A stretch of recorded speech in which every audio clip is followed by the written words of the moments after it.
Hello everybody! Welcome to another very exciting reveal of the latest GT car. After the huge success of the GT3 RS, many of you guys may have thought, what would it be to have that kind of car without a roof, as a Spyder, as a convertible?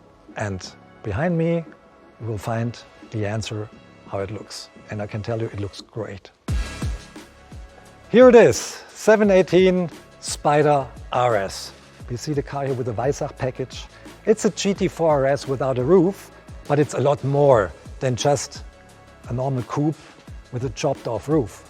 It is way more. There's so much technology in this car. There's so many modifications. I think it's the best open air festival a GT car can offer. And we're very proud to be able to present that car right now.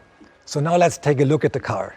Beginning at the front, it resembles the GT3 RS pretty much. There's lots of similar parts, but if we start from down below, we see here, for aerodynamical reasons, we have a different front wing, which is a little bit shorter, to get the car into an aerodynamical balance, because we're lacking a big spoiler. So we have to bring the car back into balance. We're doing this with a different front lip, with lots of different underbody modifications, which gives us the right amount of downforce on the car that is perfectly in balance with the rear. If we look at the car here, we have carbon fiber parts everywhere. The hood is carbon fiber, the front fenders are carbon fiber. We have these big nostrils here to get air out of the wheel wells. The wind frame is narrower than on a GT3 RS, Spyder-like, to give it a low profile. You sit deep into the car. What definitely stands out at first sight is the intake system of the car, which is located here on both sides, very near to the co-driver's and driver's head, very near to its ears, making a wonderful induction noise music almost. We call it our music boxes here. All the air that is entering through this system here reaches the engine, which is a flat six, 4-liter, 9,000 RPM and 500 horsepower engine. Exactly the same engine that we have in the GT3 RS, in the GT3 and in the GT3 Cup race car. And if we proceed to the backside of the car, we see this beautiful ducktail here. Everybody loves ducktails, so do we. Although this is almost a swan tail. It's really huge and it's necessary to keep the balance of the car in cooperation with the modifications we did to the front.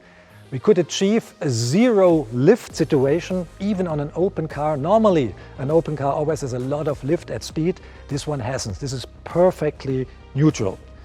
A point that stands out for me, and an open car is even lighter than its coupe sibling. This car, at 1,410 kilos in its lightest possible spec, is even lighter than a GT3 RS. And if you leave away the top, and we come to the top later, it's even less, so you end up at 1,402 kilos with a topped-off tank. This is unparalleled before, and if you drive the car, even from the standstill, from the parking lot, you feel immediately the agility, the lightweight feeling the car offers, and this is so much fun, even if you're not at speed. And now let's have a look at these beautiful wheels. I love the design, so lightweight, and I'm a wheel freak, to be honest. I like silver wheels a lot. And the design is the lightest possible way and the stiffest possible way to make the best lightweight design out of a rim. So it's not because you think it's beautiful, it's purely functional, and it's very much leaned on the design of the wheel from the race car RS Spyder on the Spyder RS. On the front, we see it as well, the car has a very wide stance, so we were trying to fit as much tire underneath the car as possible to give it the best grip and the best, biggest contact patch. The suspension features the latest technology dampers, PASM system, is a little bit softer sprung than the GT3 RS, so we adapted a little bit to the main use of the car. The main use is enjoy the car on legal roads, up and down the mountains, on curvy backcountry roads. This is exactly how we set that car up, and it works brilliantly. The interior. Race bucket seats come standard. The inserts are either red or Arctic grey. We see the red version here, which was very hot, to this more cool exterior color. Very good match. We see a lot of components clad in microfiber, in race tags. Even the dashboard, if you opt for the Weissach package, is engulfed in race tags, the steering wheel is, and the shifter as well. Talking about the shifter, we have a PDK gearbox in that car, 7-speed, very, very short gears, and contribute a lot to the fierce acceleration the car offers. The car here is a little bit the luxury version because it features a radio, so you can opt for a radio delete as well, saving another 6 kilos of the car, if you rather listen to the music that is produced by these loudspeakers. Now we have an idea how that car looks without a top. But many of you might ask themselves, how does it look closed? This car is a Spyder, and a Spyder is a car, an open car, that in case it rains or the sun beats down too hard, can be equipped with a lightweight emergency top. And we want to demonstrate how the car looks with the top, but it's a little bit a procedure. We really love to celebrate the procedure. It's not the push of a button.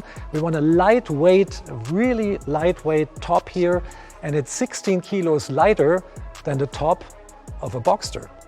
Let me introduce Markus Atz, my good colleague here. He was the project manager of this car, and he knows this car at least as good as I do. And he will give me a hand demonstrating how to put up the top. You can do it on your own, no problem. Everybody can do it with a little bit of practice in about 2 minutes. Okay, Markus, let's hit it. First thing, we open the rear lid. You do that for me, please, or we can do it together. Next step, take out the top, which is super light. Look at this thing. It is, I think it's 6 kilos. We can attach it here to the window frame, and everything is manual here. No electrical gizmos. Front part attached, that was step 1. Step 2 is unfold the canvas. Attach it. We see these cables here. That is step 3. Ensure there's enough tension in the cables. So we hook them up on both sides. Then we close. Step 4. The lid. We're almost done. We pull that little thingy here to get out the sled here. Attach the back end and just apply some pressure, clicking in. And here we see the 50% open, or rather the 50% closed version. Markus, thank you very much for helping me. So I think that wraps it up. The 718 Spyder RS. I think it will make a great impression on you when you see one in the flesh. Thank you for your attention.